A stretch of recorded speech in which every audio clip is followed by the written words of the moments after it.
Good morning and welcome to the inaugural podcast, YJGA. You just got to ask. My name is Randy Allen. I live in North Texas, and the purpose of our podcast is to bring hope to a world that is constantly in turmoil. We have accumulated a series of stories, and I have some fantastic people to introduce you to. Today, we're going to start by going over a few people who have been very good to us and getting this deal started for us. One of my projects is the Total Towel. The Total Towel is a towel that a friend of mine invented and got this all put together. You can find them on Amazon, and anybody that goes on vacation, goes down to the beach, you'll want a Total Towel because it's like a handbag and a thing that you drape across the chairs all in one. It's a fantastic product. And my friend Terry brought that out into the marketplace, and he is killing it with that deal. And I'm excited about people who are out in the world to do successful things and build businesses. And I just got to tell you, we've got some fantastic people that we're going to introduce you to. Another thing I'd like to share with you is our brand new YJGA caps. Another company called First Tactical has these caps, and they have a fantastic embellishment shop. First Tactical is a company that's out in California. They serve the public safety sector, and a fantastic company. Happen to be affiliated with them a little bit, so I have a fondness for them, especially the people that serve us and protect us in public safety. My hat goes off to all those people that are out there. A lot of what I do, we go out and travel the country, and we meet a lot of people. We get to talk to a lot of people who have experienced trauma, who've experienced a lot of bad things in life. And to be honest, it's kind of shocking when you're talking to people out there how bad, their days can be. I think statistics prove that the normal human being may experience between 1 and 5 things that are truly traumatic in their lifetime. And public safety experience 800 to 900 traumatic experiences in their lifetime. So anytime you meet a police officer or a fireman or anybody that's in public safety, go give them a hug, man. Tell them that you care about them. Tell them you love them and that you appreciate them. That's one of the things that we try to do as a company, is to make sure that we make products that make them comfortable and use as a tool so that they can go through their day in comfort and with durable clothing. So today I got a really good thing to introduce to you guys. One of my best friends in the world. He actually lived through my traumatic medical emergency. And I got to tell you, having somebody like Alan Hughey out of Martin, Tennessee, praying for you is pretty special. He has a company called P32 Labs, and they do a lot of great things with some plant-based products that are truly amazing. I've watched him grow and build this company from nothing. And I got to tell you, it's really amazing watching people who are truly in need try something different. And Alan's going to explain what he does to you. And Alan, why don't you just start and tell them a little bit about you and where you're from and how we met? I think that's a great story. Well, yeah, we live in Northwest Tennessee. We're only about 10 miles from Kentucky state line. So we're in the west corner. A lot of people say, "Oh, you live in Tennessee, you beautiful mountains." Well, there's 6 hours on the other side of the state. But so we're close to the Mississippi River.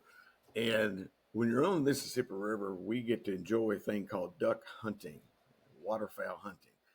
I And love it. I remember there was a festival called the DU Festival, Ducks Unlimited Festival, in Memphis, Tennessee, right outside of Memphis, in Germantown. And as waterfowl hunters, we would go there every year. And probably 25 years ago, we made our annual trek down there. My son, my father-in-law. So we would go down there, and we would go around to all these booths. People were selling camo equipment and duck, anything you need accessory wise for that, like boats, anything you use for duck hunting and goose hunting was down there. And I look over across this way, and I see this big yellow Hummer all wrapped in yellow, and I'm like, and it's yellow, but it's wrapped in camo, and I'm like, wait a minute, that is so cool, and it had a big old camouflage boat behind it, and so my oldest son Madison, he said, "Dad, we got to go check this out." It was just eye candy for anybody in the industry, right? So we got over there. I met you, and I don't think we've gone a week without talking to each other or being with each other, texting each other daily since that time. That was, I Yep. think, 25 years ago. I mean, It's been a long time. It was Madison's 33, 2003, I 2003, believe. 22 years. 22 years. Yep. Yeah, and it's like, we had a.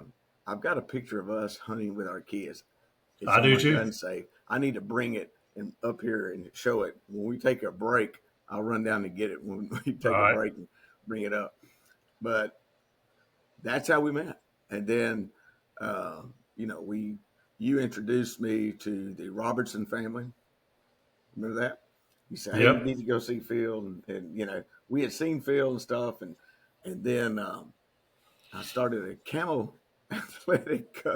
I started an athletic apparel company that was camo enhanced, and Real Tree was the very first sponge, which you introduced me to them. And next thing I know, Willie Robertson calls me one day and says, "Hey, I really like these cool baseball uniforms. Can you make one with an LSU baseball? I know you're an LSU fan." I said, "Yeah, sure." I made one of him and Chipper Jones, and you I know, still have both of them, my football one and my LSU baseball one. so we made them and we shipped them out to them. They wore them on TV. Had it not been for you, I would not have met these people. You introduced me to Real Tree Camouflage Company and all this kind of stuff. But Networking. yeah, this is networking. So, hey, bud, you need to call these people at Real Tree. They like your stuff and what you're doing. And we played some golf together. He whipped me pretty bad, but it's amazing. Then we get into, hey man, I need you to pray for my son, or you used to call me, hey man, I need you to pray for this and pray. Then we go down this. We develop a relationship around a little bit about business, and we talk about business a lot. Then we get into the personal stuff, the stuff that really matters, right? Yep. And then we go through the journey, the highs and lows of life together. Whether it be health, money, jobs, whatever, we went through all that stuff together. And to me, that's what a a family is supposed to do, right? You stick with someone regardless of the situation they're going through, and it could be marital problems or it could be uh, whatever. You stay with someone. You never give up on anybody, no matter what kind of trouble they're going through or whatever. And then I remember when we were going through our first trial with addiction, right? One of Mhm. our sons had an issue with it, and I remember you praying for him, and I remember talking to you for bent your ear for hours and hours and hours, probably for a long, long time. Then we were pulled through that trial, and now 16 years later, Kim and I are still working in addiction recovery. We um, we sponsor a Celebrate Recovery church. We actually we go to Celebrate Recovery meetings every Friday night, and I'm the spiritual guy, the spiritual leader. Yeah, because it's a Christ centered group method of working with addiction. And I would tell you this: anytime that, just a sidebar here, if anybody's going through addiction, when you incorporate God into your healing and breaking that bond, that chain, our experience over 16 years of doing this is that uh, when you bring God into the picture, 99.9% of the time, you're going to be healed. You're going to be delivered from that chain, of that bond, that that chain that drags us down, right? And so, and that's why a lot of people that's in the addiction world, they're realizing, you know what? Um, I go through this 5-step, 6-step, 12-step program, but they would relapse. And so we're just telling anybody that's going through that kind of stuff, bring God into the picture, see what He says, and that's and pray and stuff. So we never thought we would be involved in addiction recovery ministry. Never did. 16 years later, we're still doing it, and it impacts. I don't know a single person on either side of the track. It doesn't matter what zip code, sociographic, demographic profile you're in. Your family has been touched by it in some form or fashion. So, that's part of what Kim and I do. So It is a hard thing to get through as a person experience it, as a person who has a family member in it. And there are, support groups out there and all kinds of people that are here to help. But if you don't know where to go, you just kind of go through it and you get lost. And that's where my motto, YJGA, you just got to ask, comes from. Oh, absolutely. Yep. So I was talking to Glenn Beck on his show, The Blaze, and one of the things that I remember, the last thing that we talked about was prayer matters. You just got to ask. And I got to looking at that and I said, you know what? I kind of like that. I'm in sales. I've always been a sales guy. And I've always been taught, the sale happens when you ask for it. If you don't ask for the sale, nothing goes. And it's the same with God and Christ. You got to ask them. You got to put your thoughts and worries and things that you're going through out there. And you got to ask them for whatever guidance that they can provide you, and they will deliver. That's the beauty of having a spiritual relationship with Jesus Christ, that He will come through for you. And you may not like the answer, but He will come through. And we've lived that, you and I, through our lifetime. Um, just recently, I don't know if you want to, how deeply you want to go into this, but kind of tell me what you've been doing the last couple of years. So yeah, March of April 28th, 2022, my bride was diagnosed stage 4 cancer, and it rocked our world. It really did. She's a very popular elected official here in West Tennessee, and literally knows just about everybody or their first cousin in our area of the country. And so she really didn't want it. She's a very, very tough lady, right? And so she didn't really want any type of pity or anything like that. So we kind of kept it, I knew that she was sick, and we had just experienced COVID. So we thought, she would come home. She'd come home from the courthouse, and she'd just start preparing dinner every night. The same thing that motivated moms and wives do. They just never stop until it's time to go to sleep. And but for a few nights, she would come home, go straight to the recliner, and just stay there. No energy whatsoever. And I sent a picture of her to you, and you told me, you said, Alan, something's wrong with her. Yep.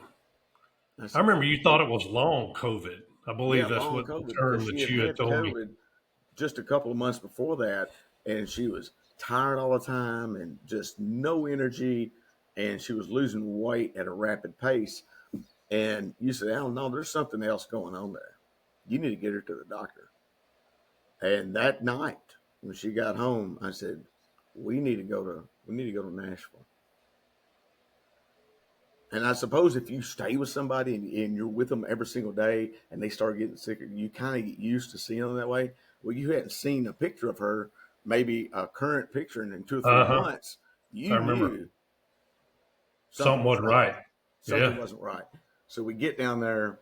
Sure enough, they told us, if I had waited a week or two longer, she wouldn't have been here. So we got her down there. We started on a regimen, and we immediately went on a plant-based diet. And I teach at that time. My Sunday school class had about 30 people in there, and my family. So everybody back home, we're in the hospital for a week, and everybody back home is saying, "What's going on? We want to know what's happening." And they're blowing our phone up. I've got her phone and my phone because she's laying in the hospital bed with a Yikes. Bible on her lap the entire time. She didn't have the energy to text. She didn't have anything, any spare energy to talk to anybody. And so after a week, we came home. We didn't know at that time what type of cancer or if she had multiple cancers. We didn't know what was going on. But she had a skin cancer that COVID had energized or super energized it into, and it pushed it down into her bone, and it went across her body, and it started affecting her. And so what happened was we just immediately, it was an extremely rare case of cancer that was ignited, obviously, by COVID. And so we went into a very fast track of healing. And the primary source of that healing was prayer. We sent messages out to people. Of course, our whole church was behind us, and we worship at First Baptist Church in Martin.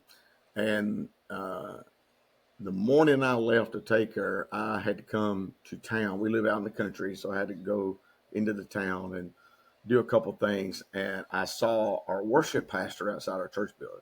I wheeled in there. His name is Ron Graves.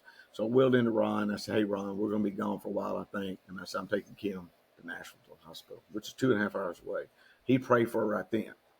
So, and you and Ron, I think, are only under two people that knew how bad she was, or we had an idea. So prayer started being lifted up then. I talked to Mike, our pastor, while I was down there, and a couple other guys, but I was staying in touch with you, Ron, Mike, Jay, and a handful of other guys that had already been through multiple journeys in life that understood the magnificent power of prayer, right? And so, you can go to these people and say, "Hey, we got something urgent. We got to pray about it. Get on your knees, spend some time, and pray hard, pray fervently." And so, I think I walked around that hospital multiple times a day. Whenever they would take her back for tests and stuff, and talk, I'd call you, or I'd call Mike, or I'd call somebody and say, "Hey, look," because what we had to do, we didn't know what we're dealing with. So we didn't want to call people back home and say, "Hey, this is what we think is going on." Because all that does, if I tell somebody a statement, all that's going to do is just trigger a landslide of questions, which we don't know the answers to.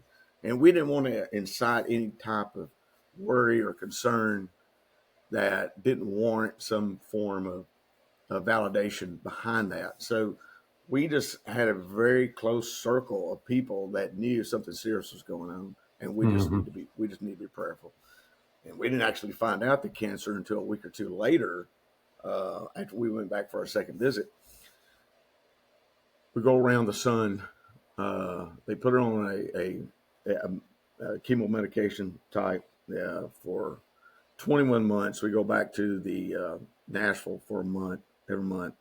For a while there, we're going back every week. And then after about 2 months, one of the head oncologists there says, "What's really odd, her cancer is not spreading anymore. What are you doing?" And I was there with him, and he was kind of blown away because they have a way of gauging or measuring cancer. And I said, "Well, we got a lot of people praying for her. She's on a plant-based diet. She's using some medication that we're making for us." And so he says, "Whatever you're doing, don't stop." You know, Keep doing it. these doctors know the power of prayer. Oh yeah. Even though some may have a God complex, we have been in the presence of multiple doctors, both in Nashville and at MD Anderson. And I got a story about MD Anderson, So we go back and forth for a year or two to Nashville. Well, she wasn't getting, after about a year, a little over past a year, she wasn't getting better. Or her wellness had stopped. The chemo she was on, it was still there and it wasn't getting any better, wasn't going away. So we said, okay, we got to do something else. So after 21 months, we got in touch with MD Anderson in Houston, Texas, and they accepted us right away. So 2 weeks later, man, we're on our way to Nashville. To Houston, Texas. And so one of the things that we got involved with was more people.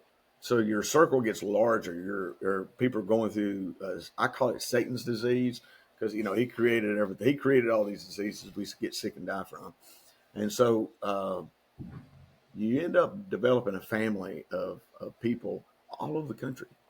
And what's wild was when she had surgery last July, the guy in the hospital room next to us was from Dubai. He could have gone anywhere in the world for a cancer treatment. He goes to MD Anderson. While we're there, she had surgery, 11 and a half hour surgery, significant, major surgery. And that was a very tough 11 and a half hours. I remember you were texting me throughout the time. Yep. But I had a woman in Hawaii, and she was the wife of a cardiologist there who we befriended through some of this stuff, and strong believers. And she sent me this 2-page prayer journal, or it's 2 pages or a page and a half of prayers to pray throughout surgery. She goes, this to keep your mind off the surgery. And so I'm reading this, and there's other people in the waiting room. And so I started reading it to other people. Then that led into talking about Jesus. Leave it to me, big mouth me. So I started sharing Jesus in the waiting room, because there was a lot of people there that day of surgery waiting for answers.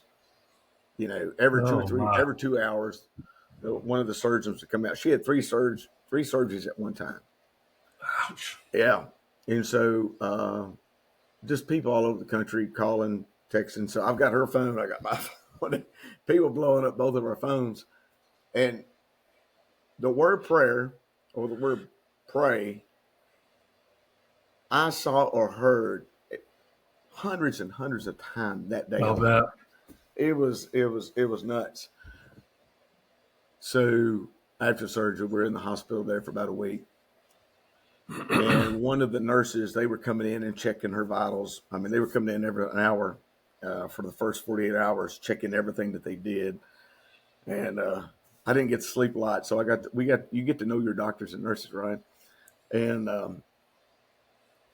I said, this one nurse, she had seen Kim and I reading our Bible, and she had seen a few balloons that people had seen, or flowers and stuff. And we're in Houston. There's no family down there. It's just Kim and I. Right. That's it. And so we're getting constant calls, and we're getting cards, and the nurse walks in. She goes, well, it's obvious that you all love Jesus. So, yeah, we do. And she says, because when she goes, well, we see a smile on your face through all of this that you've been. She goes, you have had an extremely difficult surgery. Wow.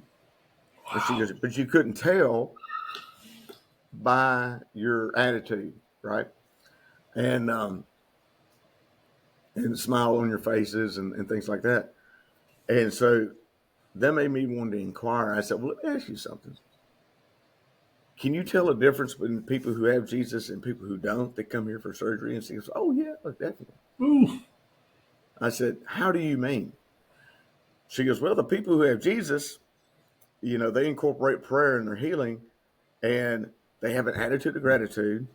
They appreciate the hard work that we do. Because, I mean, those nurses, they work 12 hours a day. Oh, They put yeah. in 20 or 25,000 steps a day, because a lot of them have those big Hoka shoes or on cloud shoes. I mean, they're walking it all the time. And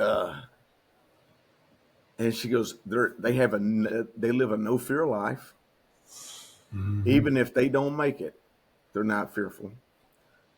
And, so you got attitude of gratitude, no fear life. They respect what we do, and they smile regardless of the situation. I said, that's amazing. I said, okay, I'm with you. What about those who don't have Jesus? They're mad at the world. They're mad at us, even though we're trying to help them. And they don't have any hope. She goes, it's kind of and I said, hope. And I went, well, I don't know what I would do without the avenue of prayer. She goes, and what's really wild was another nurse. She was actually a Christian artist. Wow. She just did. She was a nurse, but she also had She had a YouTube channel and all this. She had been through cancer, I think, twice. Her and Kim developed a really strong bond, and so she had cancer in her back this time. She was still working, but she gave us these songs to listen to. And the songs were written about going through trials and tribulation and living a no fear life because of our relationship with Jesus. And I was like, oh my word, this is so cool. So Kim so even in the hospital, Kim has a prayer journal. And every day she writes down people's names to pray over. As soon as she got off they had her on some pain meds that restricted her being awake or talking too much, because the surgery was very significant. And so, but as soon as she could, she goes, hand me my book. That meant the Bible. She goes, okay, hand me my notebook. It's okay, give me a pen. And it was probably the second or third day she started just writing down names. She goes, all right, how is so-and-so?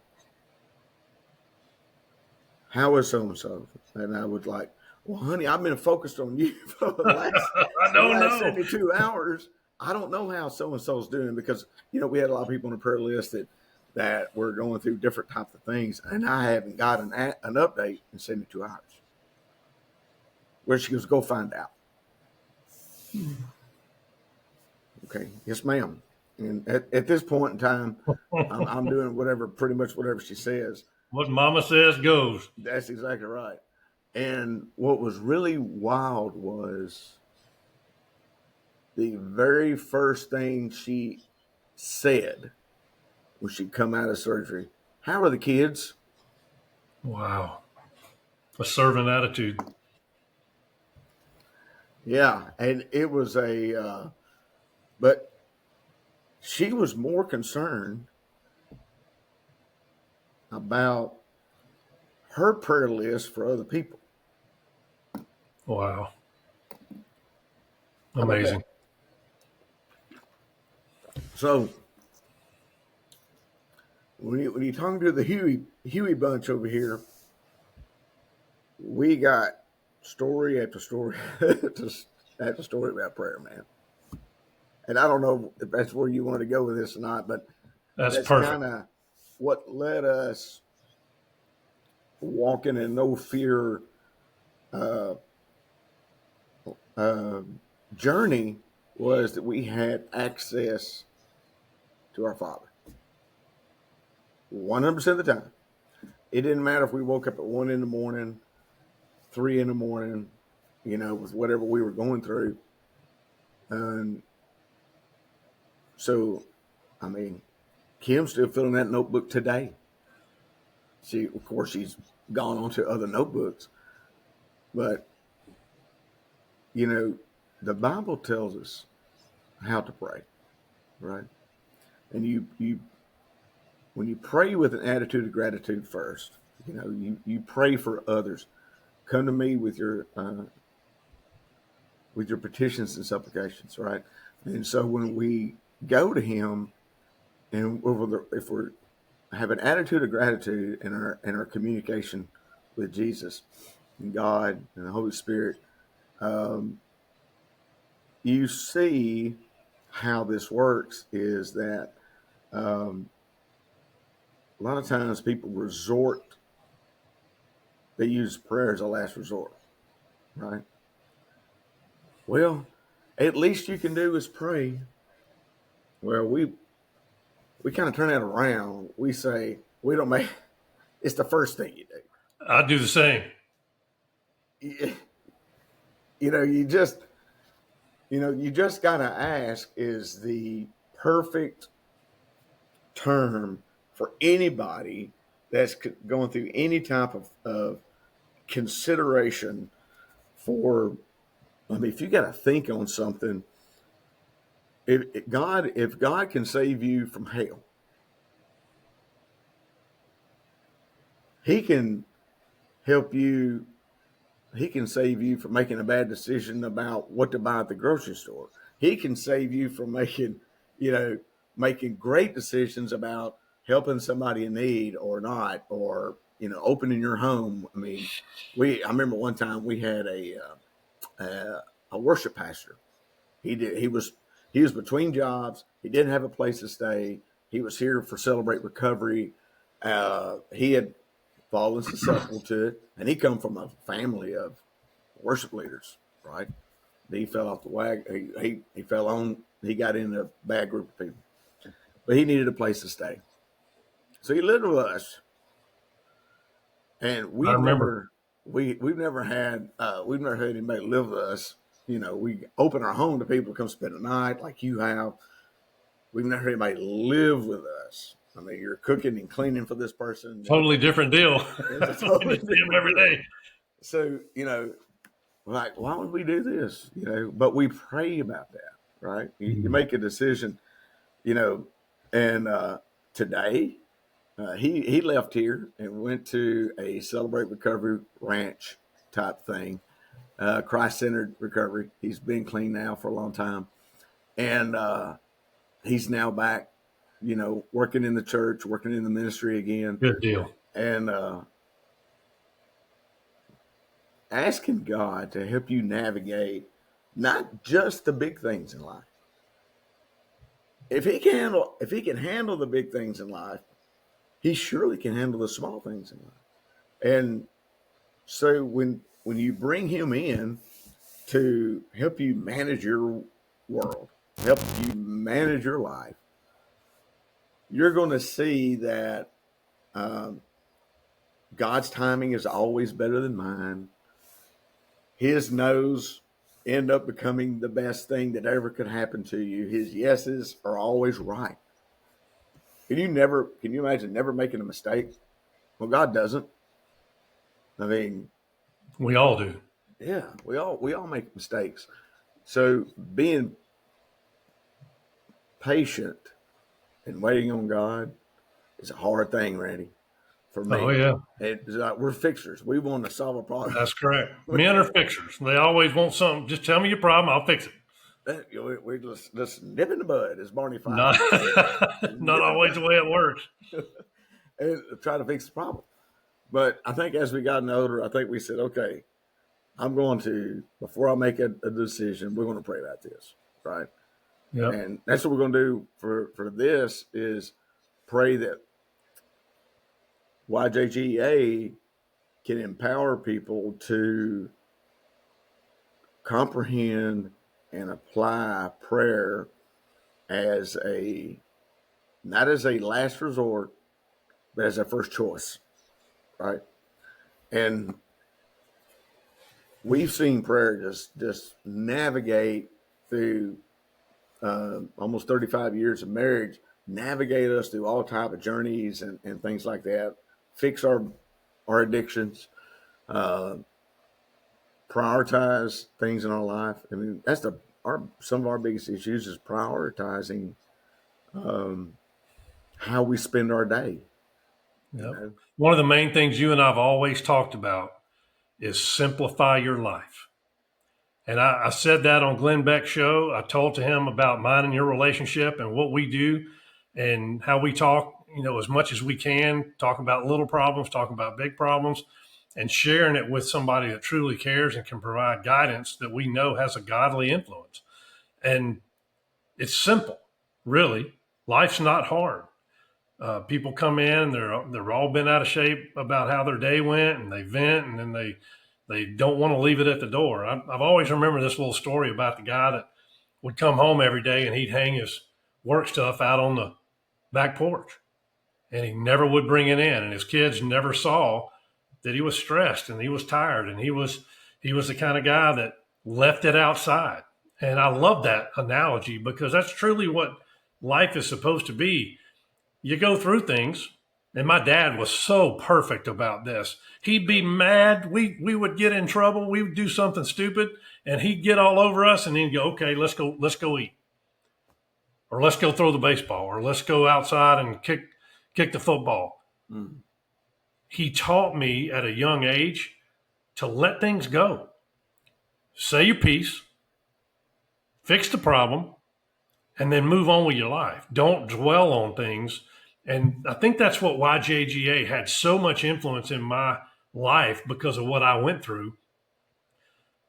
Telling that story on Glenn Beck's show, having him tell me about his medical emergency, and truly having a trauma that you lived through only because God allowed you to. I mean, I shouldn't have been there. The neurosurgeon told me, "You're a modern medical miracle." And when he told me that, I kind of went, God, I don't feel that way. I just felt like God allowed me to continue to get through it. I was supposed to get through it. But he goes, "Dude, you were dead. You should not have been here. We didn't expect you to make it through the surgery." And so you can still see the little scar right here in my hairline. It's a reminder that life is a journey. It's a day by day journey that we all go through. And if you just align yourself with simplicity, with prayer, and you go through life and you try to treat people fair and try to do good things in how you live your life, it's an up and down roller coaster. And that's kind of been the fun part about me and you getting to know each other and living life, is going through all this stuff together and knowing how it brings people close that have been through things together. Mm-hmm. And, you look at sports teams. Sports teams go through a full season of, ups and downs, injuries, and people getting hurt. And then, you win one, you lose the big game, then you come back and win the next one. At the end of the season, these people are your brothers. They've been through the trials and tribulations of a full season, and I attribute that to life. In our company, we're building a big company. We're doing things that are really mattering for people that are in public safety. And the team that we've built are like brothers. When I hang up with my sales guys, I tell them every day, "I love you, man." And it matters in the heart that they hear that we truly care about what they're doing, because it's a beautiful thing. So one thing I want to share with you, I know we talked about the little things that matter. Yeah. So this little bracelet has a Bible verse on it. It's Joshua 1, verse 9. And it's, "Be strong and courageous. Do not be afraid. Do not be dismayed, for your God is with you wherever you go." And I've had this on for about a year now. And what happened, how I got this, is my friends in Arizona have a daughter, and she's a up and coming tattoo artist. I've never wanted a tattoo, but my wife and I were sitting there one night, and she goes, "Hey, Mr. Andy, let me give you a tattoo." And I was like, "Oh, I don't think so." And she said, No, let's come up with something. What would you like if you wanted a tattoo? And I said, "Well, I'm a man of God. I'd want something to show that, I'm a man of God." She goes, "I got just the thing." So she went in there and sketched out these two spikes, like the cross of Jesus. And she said, "What's your favorite Bible verse?" And I said, "Well, this is one of them." So I showed her that. Well, now I have a little tattoo on my leg that has that Bible verse on it. At 59 years old, I get my first tattoo, and the only tattoo, I will say. So last year, Laura and I, my wife, were on a vacation. I finally was able to get out and have some time where we could go. And it was for my 60th birthday. We went to Italy and did a little tour. And we were on a tour bus with about 40 other people. And I didn't want to go in and try to create a itinerary for an Italy trip. I didn't know anything about Italy. I just knew I always wanted to go there. So we got a tour group that already had the itinerary, and we get on the bus, and there's a young guy over there, about my age, a young guy, 60-ish. And he always had a hat on with his company, so I knew he was a company guy. And he had this bracelet on. And I went, I'll be dang.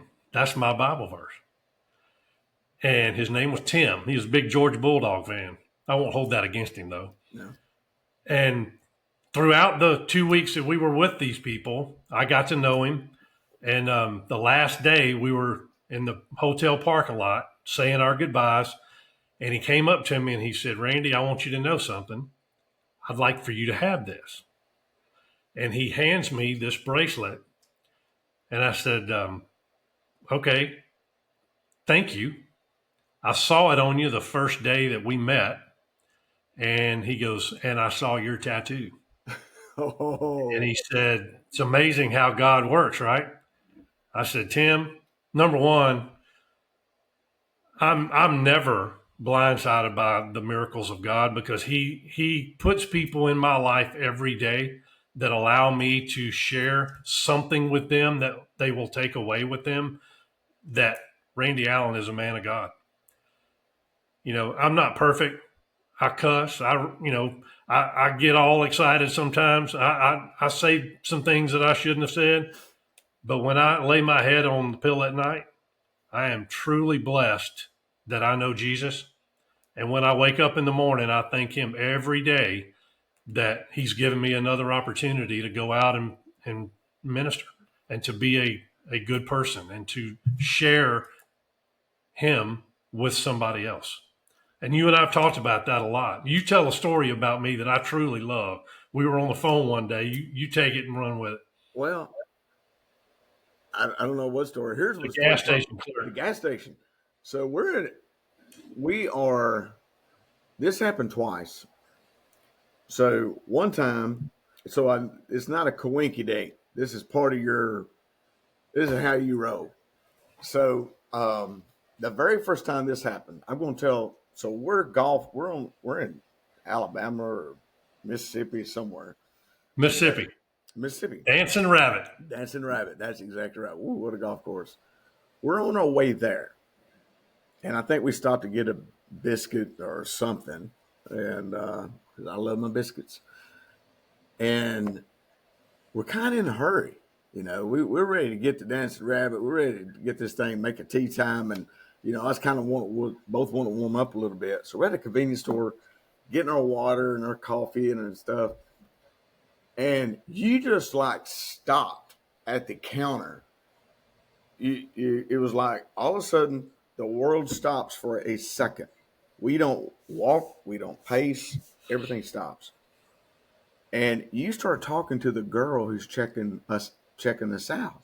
You ask her, "How are you doing today?"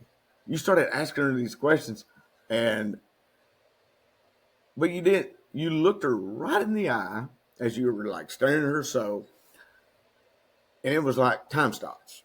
I'm sitting there witnessing this, and I'm like, he is acting like he knows her, and he's genuinely caring about her. And I know you've never met her before, you ain't gonna lie. And so we get back in the truck to go to the golf course, and I said, man, that was pretty cool how you talked to that girl at the counter checking us out at the convenience store. And I said, she may never hear those words again all week long. Probably not. And I don't know, sometime later, might have been the next year or whatever. The same situation. I'm talking to you. I think you might have had an earpiece on or something. You said, hey, man, I got to check out for a minute. And it was like time stopped again. The clock stopped. And you go into this thing with this lady checking you out. How's your day? I thank you so much. We really appreciate what you do for us. And I was like, I said, how many times, how many people have you gone into, just a convenience store or a Pilot, whatever, you're up and down the interstate, you know, treating people as God's children is a big deal. Yep.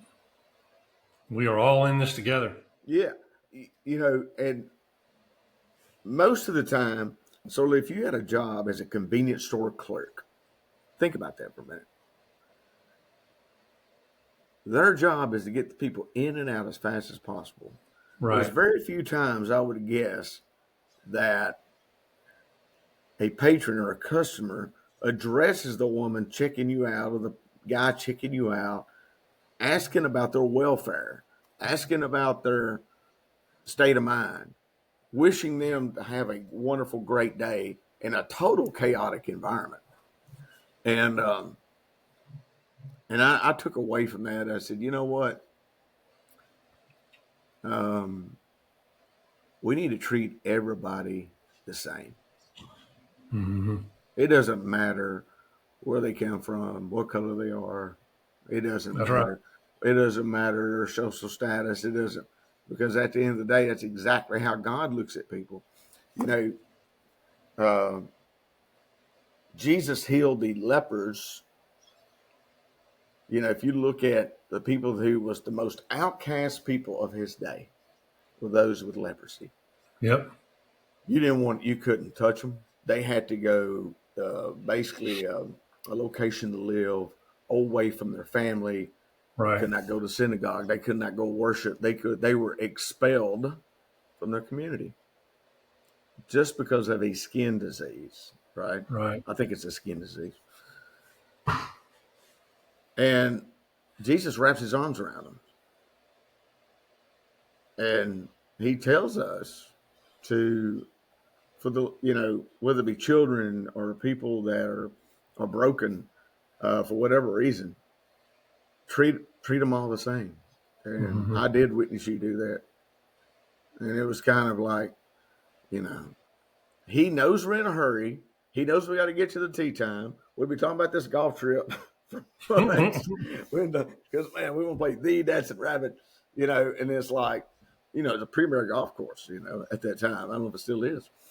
But I thought about that a lot. I thought about that conversation I saw you have with her during a round of golf because I think you spanked me that day. So, but that made an impression on me 20 years ago, whenever that was, that, you know what? Everybody deserves our compassion. They deserve to be prayed for. They deserve, because God made them. Right. Everybody needs hope. Yeah. And if you can provide a little bit of path to feeling that hope, just a little bit in somebody's day, I always pray, God, just put me in position one time today to help somebody. And I did that 20 years ago, and I still pray that same prayer, and it works. Were you like that before the miraculous healing with your mind? My mom and dad taught us that way. We grew up in a very small town, Monroe, Louisiana. We had, church going families around us. We all went to church 3 times a week. Wednesday night, Friday night was, youth night, and then Sunday and Sunday night. We spent our time learning about what it meant to fellowship and to have that social connection to people through a group. It just happened to be church. But, when you live that way and it gets ingrained in you, that connection you have with that spiritual family is really special. And my parents taught us, when you come up and you meet somebody, shake their hand, give them a hug, let them know you care about them. And it's just the way my mom and dad were. They're still that way. I'm very blessed that they're still alive. I think it was, I'm trying to recall the story because you told it to me years ago. So when you were in hospital in Florida, didn't your mom, this is before the days of Facebook and all this kind of stuff. Yeah. You couldn't get out instant messages to people. But didn't your mom somehow know to contact people all over the country Yeah. to pray for you while you were there? Well, that and I worked for a large insurance company at the time, and I had connections throughout the country for that. Our church social connection with that. There was not a social media internet back then. It was all word of mouth and phone. And my mom got on the phone and she called all of her prayer warriors. And next thing you know, the doctor opens my head up and says, I was wrong. 9 neurological radiologists at the University of Florida were wrong. They said I had a 4-stage brain tumor and I was a dead man. Get my affairs in order. And they were wrong. 3 weeks later, when I woke up, had a little 5'2" nurse named Lou sitting on my chest. And she said, do you know where you are? And I shook my head. She goes, do you know your name? And I shook my head. She goes, yesterday you threw about 10 nurses around this room wanting to get up and wake up. So we feel like you're strong enough to wake up, but you can't move if I pull this thing out of your throat. And she goes, I need you to be calm. And I said, okay. And she pulled it out. I coughed and she goes, what is your name? And I said, Randy Allen. And she goes, miracle. And I knew. I mean, it wasn't me. I didn't do anything. It was God did it all. I'm a very fortunate person to have been given a second chance. And I want YJGA to be just a 45-minute to an hour of hope that, hopefully these stories can touch people. We've got 10 stories, including this one, lined up that I'm going to be, putting on at least one a week for the next couple of months. And we'll see how they go. We'll see how people like them. And I pray that God takes this and puts his hand on it and gets it in front of the right people, and that it can become a phenomenon that can really touch a lot of people. And that's what this is all about. I think you're right. And it was really cool. Go back to your story. I think your doctors in Florida recognized that this was a miracle too, didn't they? Oh, yeah. Yep. We went back to the neurologist about a week later, my dad and I, just for a small checkup after I got out. And he said, how you feeling? I said, I'm fine. I lost 40 pounds, but I'm back on the baseball diamond coaching, and my kids are happy. It's going to take some time to, get through this. He said, you're a modern medical miracle. He called me the triple M guy, and pretty amazing. So it happens. Oh, And yeah.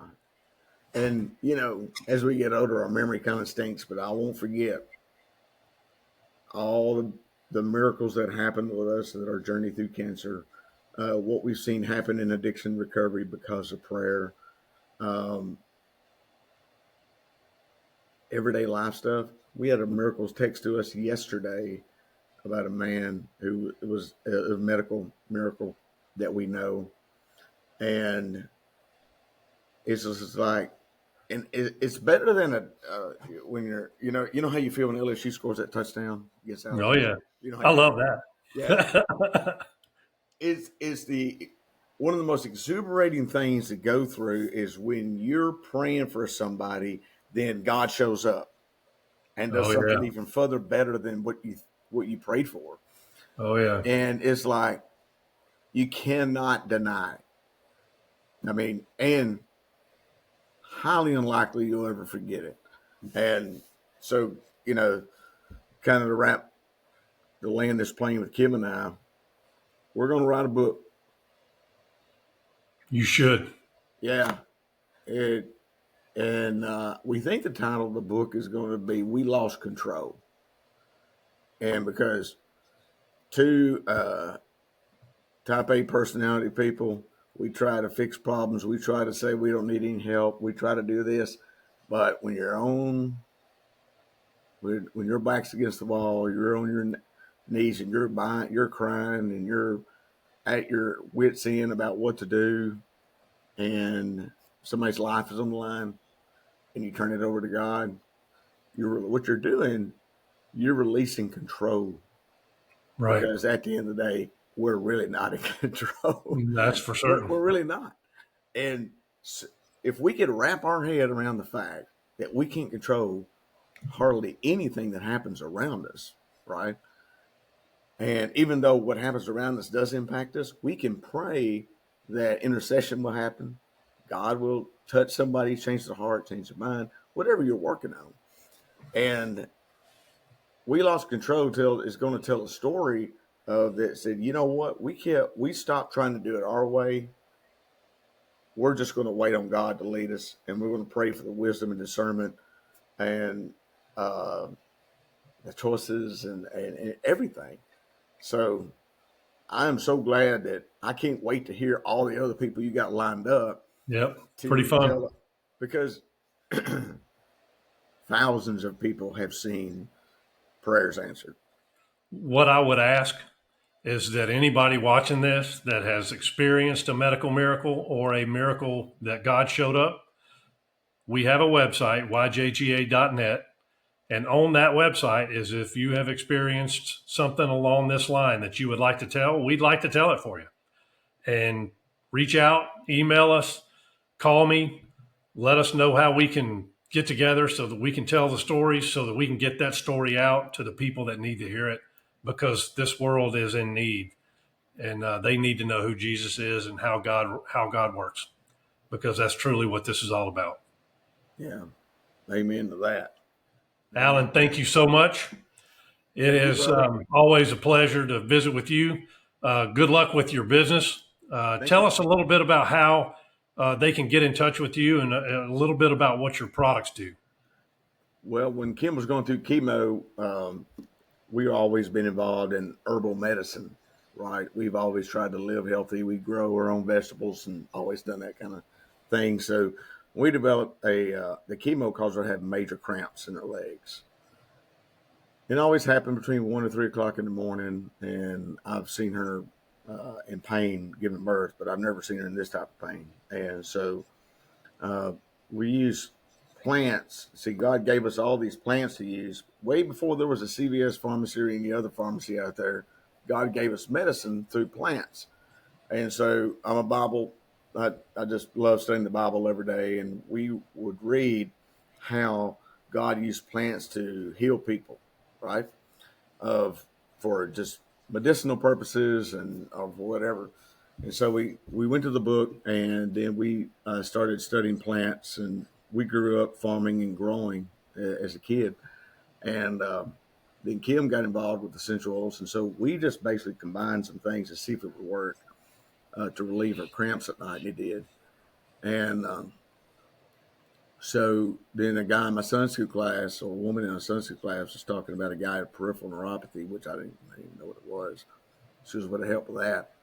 And back then, we're just blending this stuff up in a small mason jar, and we gave it to him. This guy had not walked in 4 years, and he had a walker, and he could scoot his feet along, and so we gave it to him. And within a few weeks, his pain started subsiding. He wiggled his toes that day when he first application. And I will never forget the day. It was July 1st that year, and he had not taken an opiate since that day. Wow. So not only did we help him with his pain, he got off an opiate.